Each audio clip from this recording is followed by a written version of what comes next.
Agree और disagree. अगर आप खुशहाल ज़िंदगी गुज़ारना चाहते हैं, मोस्टली लोग चाहते हैं कि उनकी वाइफ़ जो है वो उनके काबू में हो जाए, तो आपने मेरी ये चंद बातें याद रखनी है। नंबर 1 चीज़ ये कि आपने हमेशा अपनी बीवी की तारीफ़ करनी है।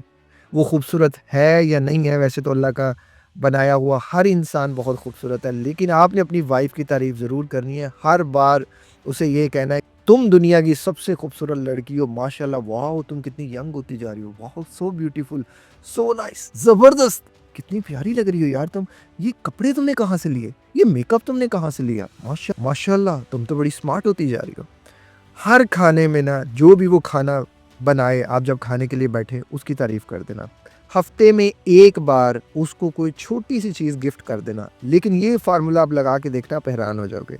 4 लोगों में बैठ के बिला झिझक बीवी की तारीफ कर देना कि यार मेरी वाइफ़ माशाल्लाह क्या खाना बनाती है, मेरी वाइफ़ माशाल्लाह क्या अक्लमंदी की बातें करती है। वो करती है, नहीं करती है, वो अलग बात है। लेकिन आपने ये काम करना है। बस फिर ये चंद चीज़ें आप करके देख लें, आपकी औरत आपकी हो जाएगी और आपकी वो इज़्ज़त करेगी जो आप सोच भी नहीं सकते। इस तरह की मोटिवेशनल वीडियोज़ को देखने के लिए चैनल को सब्सक्राइब कर लीजिएगा। अपना ख़्याल रखिएगा। अस्सलाम वालेकुम। अल्लाह हाफ़िज़।